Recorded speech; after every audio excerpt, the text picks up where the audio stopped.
പ്രതിഭ quiz 2024 ജില്ലാതലം. Indian വ്യോമസേനയുടെ പുതിയ മേധാവി ആരാണ്? ഉത്തരം air marshal Amarpreet Singh. Indian വ്യോമസേനയുടെ 28ാമത്തെ മേധാവിയാണ് ഇദ്ദേഹം. നിലവിലെ വ്യോമസേന മേധാവിയായ 27ാമത്തെ മേധാവിയായ BR ചൗധരിയുടെ കാലാവധി അവസാനിച്ചതിനെ തുടർന്നാണ് നിയമനം. ചരിത്രത്തിലാദ്യമായി ബഹിരാകാശത്ത് നടന്ന ശാസ്ത്രജ്ഞരല്ലാത്ത സാധാരണക്കാർ ആരൊക്കെയാണ്?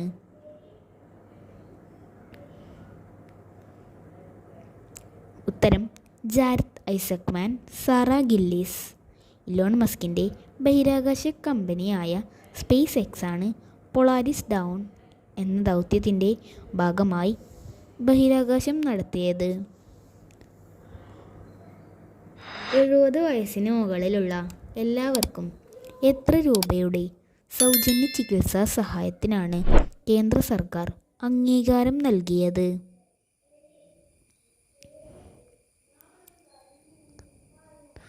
ഉത്തരം 5 ലക്ഷം രൂപ. ആയുഷ്മാൻ ഭാരത് പ്രധാനമന്ത്രി ജൻ ആരോഗ്യ യോജന പദ്ധതിക്ക് കീഴിലാണ് മുതിർന്ന പൗരന്മാർക്കുള്ള ചികിത്സാ സഹായം നൽകുന്നത്.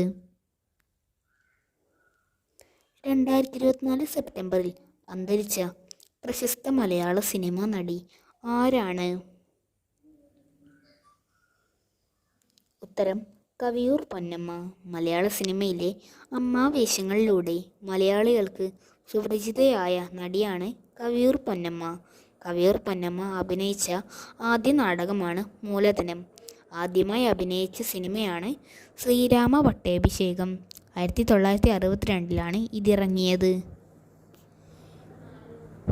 പ്രശസ്ത സാഹിത്യകാരൻ വൈക്കം മുഹമ്മദ് ബഷീറിൻ്റെ സ്മാരകമായ ആകാശമിട്ടായി നിലവിൽ വരുന്നത് എവിടെയാണ്?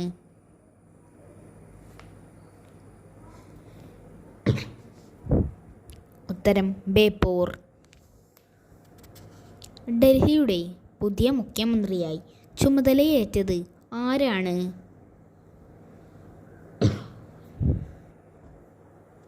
ഉത്തരം അതിഷി മർലേനി സിംഗ് അഥവാ അതിഷി മർലേന സിംഗ്. ഡൽഹി മുഖ്യമന്ത്രിയായിരുന്ന അരവിന്ദ് കെജ്രിവാൾ രാജിവെച്ചതിനെ തുടർന്നാണ് അതിഷി സ്ഥാനം ഏറ്റെടുത്തത്. ഡൽഹിയുടെ മുഖ്യമന്ത്രിയാകുന്ന 3ാമത്തെ വനിതയാണ് അതിഷി. ഡൽഹിയുടെ ആദ്യത്തെ വനിതാ മുഖ്യമന്ത്രിയാണ് സുഷമ സ്വരാജ്. 2ാമത്തെ വനിതാ മുഖ്യമന്ത്രിയാണ് ഷീല ദീക്ഷിത്. ഡൽഹി മുഖ്യമന്ത്രിയാകുന്ന ഏറ്റവും പ്രായം കുറഞ്ഞ വ്യക്തിയും ആം ആദ്മി പാർട്ടിയുടെ ആദ്യത്തെ വനിതാ മുഖ്യമന്ത്രിയുമാണ് അതിഷി.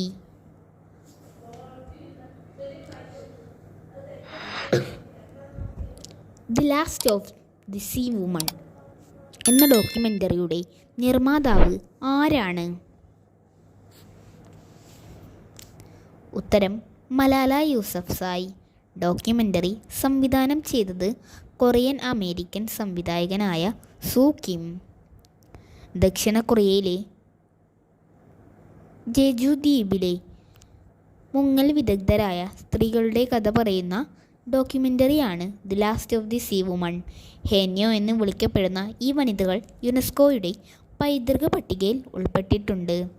ശ്രീലങ്കയുടെ പുതിയ പ്രസിഡൻ്റായി ചുമതലയേറ്റത് ആരാണ്?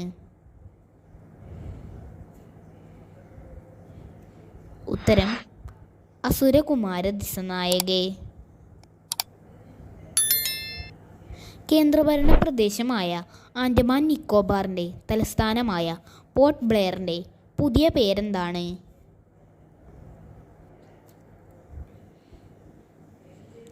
ഉത്തരം ശ്രീവിജയപുരം. 2024 സെപ്റ്റംബറിൽ പ്രസിദ്ധീകരണത്തിൻ്റെ 50ാം വാർഷികം ആചരിക്കുന്ന ചെറുകാടിൻ്റെ ആത്മകഥയുടെ പേരെന്താണ്?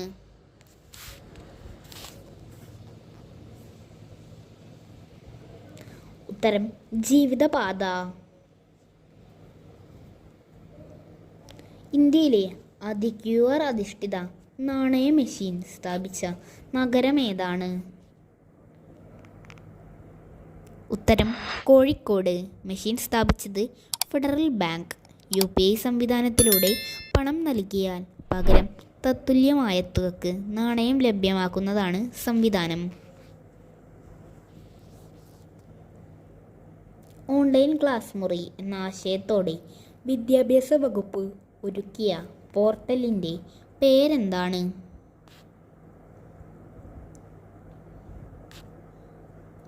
ഉത്തരം സമഗ്ര പ്ലസ് പോർട്ടൽ.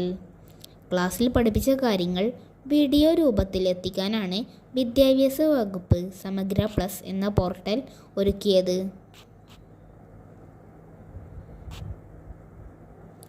വയനാട് ദുരന്തബാധിത മേഖലയിൽ യുവാക്കൾക്ക് സൗജന്യമായി നൈപുണ്യ പരിശീലനം നൽകാൻ രാജ്യാന്തര സ്കിൽ സെന്റർ സ്ഥാപിക്കുന്നത് ഏത് യൂണിവേഴ്സിറ്റിയാണ്?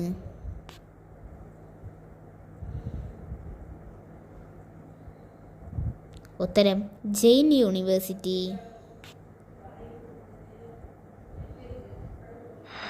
കാഴ്ചയില്ലാത്തവർക്ക് കാഴ്ചയുടെ അനുഭവം നൽകാൻ സഹായിക്കുന്ന ഉപകരണം നിർമ്മിക്കുന്ന കമ്പനി ഏതാണ്?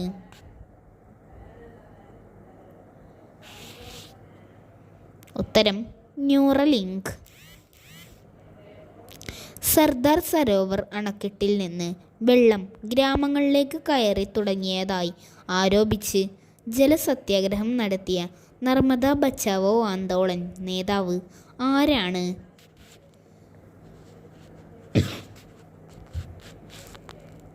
ഉത്തരം മേധാ പട്കർ. മധ്യപ്രദേശിലെ ബർവാനി ജില്ലയിലാണ് മേധാ പട്കർ ജലസത്യാഗ്രഹം നടത്തിയത്.